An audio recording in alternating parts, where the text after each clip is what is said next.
Salut les nomades, et oui tu ne rêves pas, tu es bien sûr hop de van, mais bon comme ici on se déplace principalement en bateau, une fois n'est pas coutume, j'ai laissé le van sur le côté et j'ai décidé de louer un petit bateau électrique pour me balader dans ce joli village qui s'appelle Giethoorn. J'espère que je prononce. Alors au menu du jour, je vais te présenter évidemment ce village, mais on va surtout s'intéresser à savoir comment est-ce qu'on peut faire pour faire le tour des Pays-Bas sans payer un seul euro pour passer la nuit dans un parking. Parce que aux Pays-Bas, en fait, c'est totalement illégal de pratiquer le camping sauvage, donc de dormir dans son véhicule, même sur un parking. Et donc, il faut bien souvent payer et payer cher pour des emplacements de mobil-home.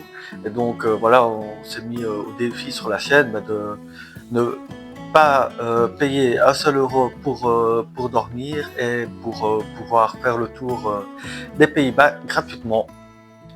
Rapprochez-vous mes petits navigateurs parce que c'est ici que ça se passe. Avant de faire le tour du pays, je vais te dire juste un petit mot sur le village dans lequel on est ici, qui est souvent surnommé la Venise du Nord. Mais bon, de Venise du Nord, il y en a beaucoup. Bruges, c'est la Venise du Nord. Colmar, c'est la Venise du Nord. On est d'accord. Une Venise, il n'y en a qu'une, mais on est ici dans un paysage super paisible.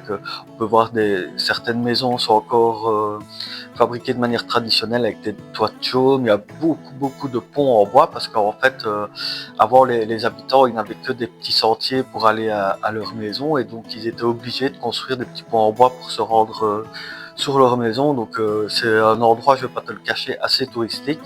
Mais si tu y vas au printemps, en tout cas avant l'été, parce qu'en été il y a beaucoup de monde, il y a moyen de pouvoir profiter des canaux. Ici, on est dans un village en fait qui à l'origine a été créé grâce à l'extraction de la tourbe au Moyen Âge, qui était utilisée comme combustible pour chauffer les maisons tout simplement. Et les gens, en creusant cette tourbe, ils ont formé des sortes de mares. Et avec le temps, ces mares, elles ont été reliées entre elles. Ça a créé ce réseau de canaux. Et puis pour pouvoir circuler dans ce réseau de canaux, ils n'ont pas eu le choix que de construire tous ces petits ponts en bois, comme tu peux voir ici au loin, et d'utiliser des barques. À l'origine, ils utilisaient des barques avec un long manche en bois, un peu comme le principe des gondoles à Venise, pour avancer. Et puis petit à petit, ils sont passés à des barques électriques. Et si tu veux savoir comment un village comme ici, qui est situé en dessous du niveau de la mer, fait pour... en dessous, en fait, tu vas me dire, c'est comme la plupart des territoires sur le pays, il y a une grosse partie des Pays-Bas qui est située en dessous du niveau de la mer. Mais si tu veux savoir comment ils font pour éviter les inondations et quel ancien système ingénieux ils utilisent, je te renvoie directement sur ma vidéo sur les moulins. Alors, premier emplacement que je vais te présenter, c'est le parking de Brunssum, qui est situé un peu en périphérie de Maastricht. C'est la première étape qu'on a faite et on était assez satisfait de l'endroit parce que c'est assez spacieux, donc il y a place pour une bonne dizaine de camping-cars, si pas plus. Je t'affiche quelques photos, tu vas pouvoir voir par toi-même, il y a quand même pas mal de place. Et c'est juste à côté d'un joli petit parc qui permet de se promener ou d'aller jouer avec les enfants. Il y a quelques plaines de jeux également. Et au niveau des services, il n'y a pas vraiment de service, mais il y a des poubelles pour mettre tes déchets. Alors je te fais une petite parenthèse sur le village. C'est un village en fait qui a été rendu très célèbre. Et il y a des visiteurs qui viennent vraiment du monde entier pour venir voir ce village-ci. Parce qu'il y a quelques reportages qui ont été célèbres, surtout en Asie. Et donc il y a beaucoup de visiteurs qui viennent de Chine. Et ils appellent ce village le village des contes de fées là-bas. Alors il y a plusieurs endroits évidemment pour stationner gratuitement aux Pays-Bas. Je crois qu'il doit y en avoir une bonne vingtaine. Mais ici je t'ai sélectionné vraiment les 7 que j'ai préféré utiliser et que j'ai vraiment apprécié. Alors l'emplacement numéro 2, il est situé à Gettringen, quand tu continues un peu vers le nord, donc c'est pareil, il n'y a pas de service, mais il y a juste des poubelles. Et en fait, il y a seulement quelques places dans le fond du parking qui sont réservées aux camping-cars, il y a moyen d'en mettre 5 ou 6. Et alors, il y a un joli petit parc animalier qui est situé juste à côté, donc ça c'est vraiment top pour les enfants. Et il y a moyen de faire vraiment de belles promenades également à cet endroit-là.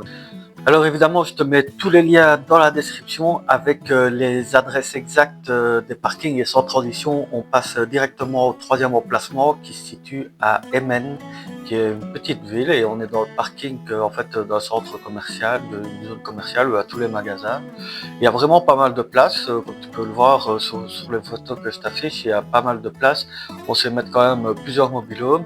Il y a également des poubelles, mais sans autre service. Et le centre-ville, on a été se balader dans le centre-ville, boire un café, et c'est vraiment plutôt agréable. Et on a vu qu'il y avait également un petit zoo pour aller voir des animaux. Le quatrième emplacement sur lequel on a passé la nuit, c'était Middelstum. C'est un joli petit village pour se promener, c'est assez charmant. C'est un endroit très calme, on est vraiment excentré par rapport au village, donc on est un peu en pleine nature. Il y a également des poubelles, mais pas d'autres services, et il y a seulement maximum 3 places sur le parking qui sont réservées pour les mobilhomes. Donc c'est le genre d'endroit que je déconseille vraiment à la belle saison. C'est un endroit où il vaut mieux stationner d'octobre à mars par exemple, mais pas essayer d'y aller en été, ça, à mon avis ça va être très compliqué. Alors avant de passer à la suite et t'expliquer comment on a fait pour faire demi-tour et revenir vers la Belgique, mais en côté mer plutôt, parce que là on est monté côté Allemagne. Je vais te parler un peu du petit bateau sur lequel on navigue. C'est un bateau totalement électrique, et on a payé la location à peu près, je pense que c'était une trentaine d'euros, 30-35 € pour 2 heures, et 2 heures vraiment dans ce cadre magnifique, ça passe vraiment très vite. Et le gros poids en fait de la location de ce bateau électrique, c'est le calme, c'est le silence, et tu peux louer des bateaux vraiment à plusieurs endroits dans le village. Et nous, ce qu'on a fait, c'est qu'on a été un peu plus loin à une des extrémités du village. Et c'est vraiment trop cool parce qu'en plus, tu peux te balader en bateau avec ton chien.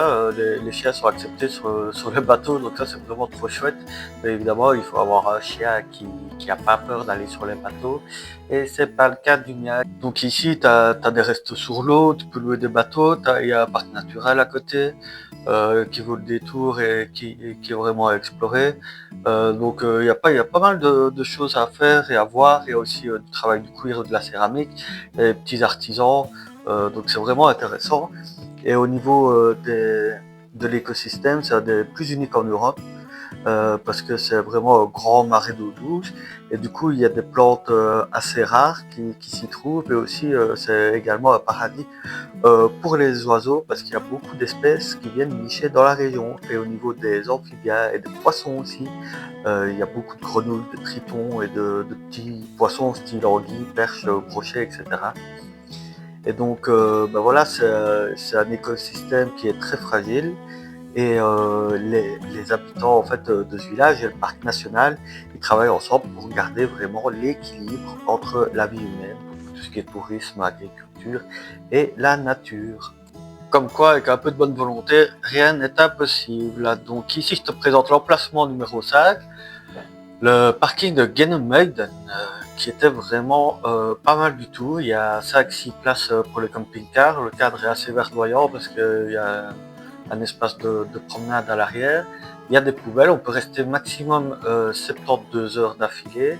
Mais alors ce qui est chouette, c'est qu'il y a quelques branchements d'électricité gratuite. Donc il suffit de te brancher avec une prise d'électricité, d'appuyer sur le bouton, et puis tu peux recharger ton véhicule en électricité. Et ça, c'est le seul endroit où, en fait dans tout le pays où on a trouvé un parking gratuit avec électricité gratuite. Donc ça, c'était sympa. Bon, après moi j'ai les panneaux photovoltaïques, donc j'ai un coupleur séparateur également, donc je suis plus ou moins autonome en électricité. C'est vraiment assez rare quand je dois recharger, parfois vraiment au cœur de l'hiver, mais sinon je suis totalement autonome. Et alors, comment est-ce que tu vas me dire comment je me suis débrouillé aussi pour l'eau? En fait, tout simplement pour l'eau, on est allé à la ferme et j'ai payé 2 € pour faire une recharge d'eau d'un peu plus d'une centaine de litres chez un fermier.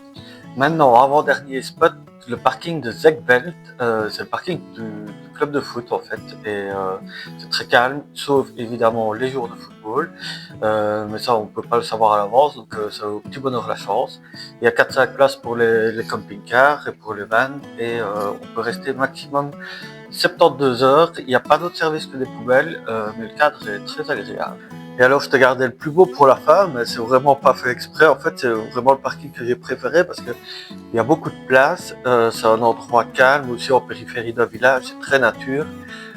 Au niveau service, bon, comme d'habitude, on a des poubelles et on peut rester maximum 48 heures du 1er avril au 30 octobre, sinon tout le reste de la saison.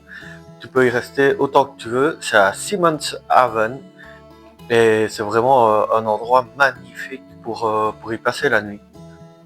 Et donc, challenge de radar réussi. On a fait tout le tour des Pays-Bas, ça nous a pris une douzaine de jours. Et puis on a passé la nuit sans payer 1 euro pour une seule nuit. Et on a réussi comme ça, on était un peu autonome et en se débrouillant pour aller trouver de l'eau à la ferme, etc. À faire tout le tour des Pays-Bas sans débourser un rond. Donc si ça t'intéresse et que tu veux avoir encore d'autres astuces van life, n'hésite pas à suivre la chaîne et à rester attentif à ce qu'on poste. Je pense que c'est un endroit unique au monde. Et puis comme je te l'ai dit, c'est vraiment mieux d'aller le visiter peut-être début octobre ou alors à la fin du mois de mars quand il y a des belles journées ensoleillées, même s'il ne fait pas vraiment très chaud très chaud. Voilà, il y a des belles journées ensoleillées et puis ça permet de profiter de ce cadre assez agréable sans être dans la foule. En plus, si tu viens ici soit tôt le matin, soit tard le soir, tu verras peut-être la loutre d'Europe venir te faire un petit coucou parce qu'elle avait complètement disparu des Pays-Bas à cause de la pollution et de la chasse.